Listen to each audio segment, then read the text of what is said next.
Bonjour à tous, j'espère que vous allez bien. Bienvenue dans cette nouvelle vidéo. Comme vous le savez, sur mes réseaux sociaux, je parle de Dubaï et de la vraie vie à Dubaï. Et dans la vraie vie, pour venir à Dubaï, il faut un visa. Alors aujourd'hui, je vous parle de tous les différents visas avec lesquels vous pouvez venir à Dubaï et puis surtout les critères pour pouvoir obtenir ces visas-là ou pas. Alors on va commencer par le plus simple, le visa touristique. Si vous voulez simplement venir en vacances à Dubaï, c'est très facile puisque le visa est fait automatiquement à l'arrivée pour les ressortissants européens et donc français. Donc si vous avez un passeport français ou européen, il n'y a absolument rien à faire, c'est automatique. Lorsque vous arrivez à l'aéroport, ce sera géré directement avec votre passeport et en plus c'est très rapide et très efficace. Mais je sais que si vous êtes là aujourd'hui sur cette vidéo, c'est parce que vous voulez savoir comment venir habiter à Dubaï. Comment faire pour avoir un visa de résidence qui vous permet d'habiter et de travailler ici. Alors pour ça, en réalité, vous avez 6 possibilités que je vais vous détailler juste maintenant. La plupart des gens viennent à Dubaï avec un visa de travail. Quand vous trouvez un travail à Dubaï, c'est votre employeur qui vous sponsorise et qui gère complètement le visa pour vous, de A à Z. Avec ce visa, vous pouvez sponsoriser votre conjoint et les membres de votre famille proche, mais attention, le visa n'est valide que le temps de votre contrat de travail. C'est-à-dire que si vous démissionnez ou que vous perdez votre travail, vous devrez soit trouver un nouveau travail, soit quitter les Émirats Arabes Unis. Et à ce moment-là, vous avez ce qu'on appelle une période de grâce qui vous laisse le temps de le faire, soit de retrouver un autre travail, soit de quitter le pays. Et en général, cette période-là est de 30 jours. Alors ça peut être un peu angoissant et ça paraît dur parce que finalement votre résidence à Dubaï ne dépend que de ce contrat de travail et donc du job que vous aurez ici aux Émirats Arabes Unis. Mais pas d'inquiétude parce qu'il y a d'autres options, vous avez d'autres visas possibles et d'autres manières de pouvoir résider aux Émirats Arabes Unis tout à fait légalement sans que ce soit rattaché forcément à votre travail. Déjà, pour pouvoir travailler aux Émirats sans dépendre de votre employeur, vous avez le Green Visa. Ce visa-là vous permet de vous sponsoriser vous-même, sans dépendre du fait qu'un employeur sponsorise votre visa. Et ce visa-là, il peut être valable pour 5 ans. Ça concerne les travailleurs indépendants ou autonomes et les travailleurs qu'on appelle employés qualifiés. Pour les travailleurs indépendants ou autonomes qui souhaitent obtenir un Green Visa, ils auront besoin d'un permis de travailleur autonome ou indépendant du ministère des Ressources humaines, d'une preuve d'un diplôme de licence ou d'un diplôme spécialisé et de preuves de revenus annuels provenant du travail indépendant pour les 2 années précédentes s'élevant à au moins 360 000 dirhams ou encore d'une preuve de solvabilité financière pendant toute la durée de leur séjour aux Émirats Arabes Unis. Et pour les employés qualifiés, il faudra un contrat de travail valide, être classé dans le premier, deuxième ou troisième niveau professionnel selon le ministère des Ressources humaines, détenir au minimum un diplôme de licence ou équivalent et enfin avoir un salaire mensuel d'au moins 15 000 dirhams par mois. Alors là encore, vous allez me dire, c'est très rattaché au travail, il doit bien y avoir d'autres possibilités et oui, il y en a. Laissez-moi vous parler du Golden Visa. C'est un visa de résidence long terme, renouvelable 5 ou 10 ans. L'avantage de ce visa-là, c'est que vous n'avez pas besoin de sponsor, ni employeur, ni membre de la famille. En revanche, avec ce visa-là, vous pouvez sponsoriser les membres de votre famille proche, conjoints, enfants, parents, mais aussi un nombre illimité d'aides domestiques. Alors comment l'obtenir? Il y a plusieurs manières d'obtenir un Golden Visa aux Émirats Arabes Unis. D'abord, vous pouvez l'obtenir en investissant dans des investissements publics, comme des fonds d'investissement accrédités aux Émirats Arabes Unis, ou en possédant un capital d'au moins 2 millions de dirhams, et payer au moins 250 000 dirhams par an au gouvernement. Ensuite, une autre possibilité, et là vous savez que c'est notre domaine, vous pouvez obtenir un Golden Visa, donc un visa de résidence, en investissant dans l'immobilier à Dubaï. Donc si vous possédez une propriété d'au moins 2 millions de dirhams, vous êtes éligible au Golden Visa. Je me permets une petite aparté puisque c'est notre travail. On en a parlé plusieurs fois sur les réseaux sociaux. Il y a de tout dans l'immobilier à Dubaï et aussi des arnaques. Donc oui, même si vous voulez juste obtenir un visa et entrer à Dubaï, au final, il vous suffit juste de dépenser l'argent et vous pourriez vous dire j'achète n'importe quoi et ça fonctionne, mais faites attention à vous, n'achetez pas n'importe quoi. Il y a de bons et de mauvais investissements et aussi de très bons investissements. Contactez des experts, des personnes qui connaissent très bien le marché. Nous, on peut vous aider si vous en avez besoin, mais vraiment ne faites pas n'importe quoi et ne vous dites pas il me suffit d'acheter une propriété pour rentrer, donc je vais prendre n'importe quoi. Il y a des arnaques, il y a des mauvais placements.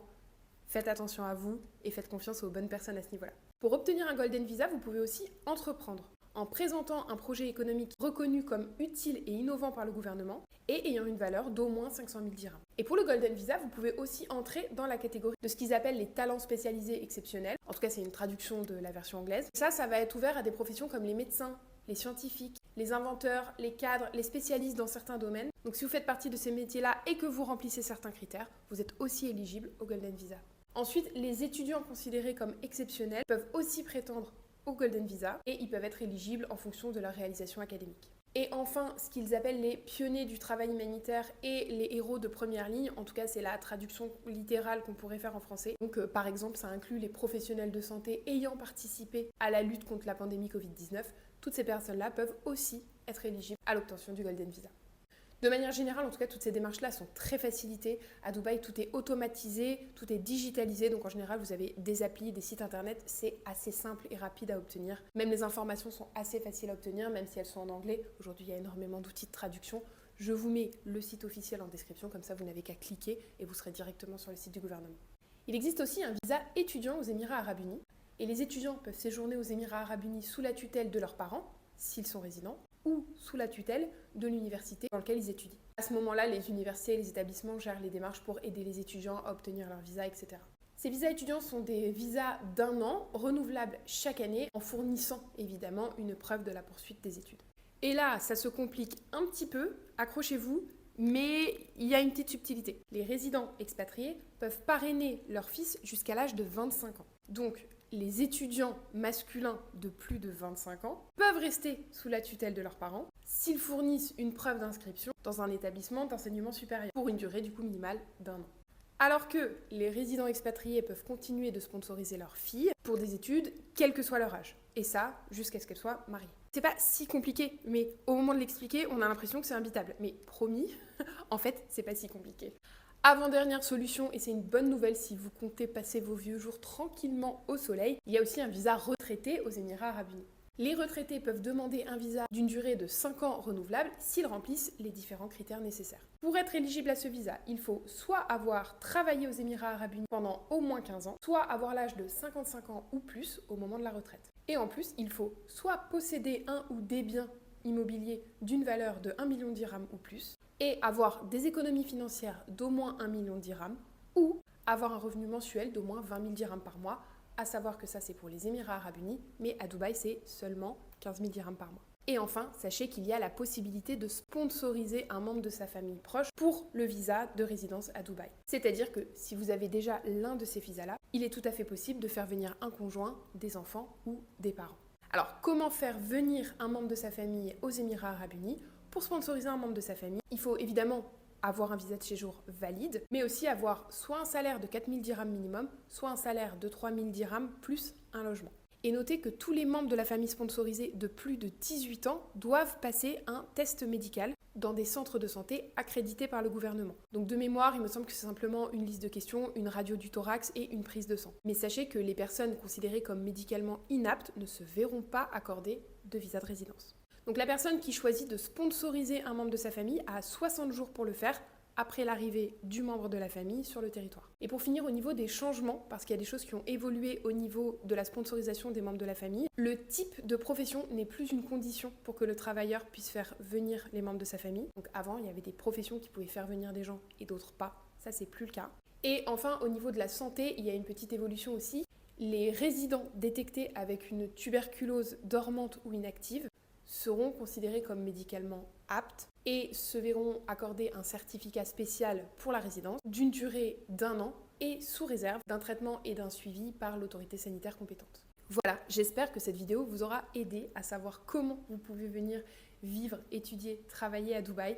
Ça a l'air compliqué comme ça, je sais que c'est comme beaucoup de choses quand on s'apprête à s'expatrier. Ça a l'air énorme, on a l'impression qu'on va jamais s'en sortir, mais je vous assure qu'au final, si vous prenez les choses une par une, que vous trouvez dans quelle catégorie vous vous trouvez, après ça c'est très facile de trouver des informations et c'est des démarches qui se font quand même très facilement avec des personnes qui sont quand même là pour vous aider et vous rendre service. Moi, toutes les démarches que j'ai eu à faire en arrivant à Dubaï, c'est des choses qui ont été très très vite. On pourra parler dans une prochaine vidéo si ça vous intéresse du fait de faire venir les animaux de compagnie à Dubaï ou même d'obtenir et de transformer son permis de conduire. C'était fait en 30 à 45 minutes alors qu'en France, c'est des choses qui peuvent prendre des mois. Voilà, j'espère que ça vous aura aidé. Je vous remets comme promis le lien vers le site officiel gouvernemental dans la description et puis surtout, je reste disponible. Donc n'hésitez pas à me poser toutes vos questions restantes dans les commentaires.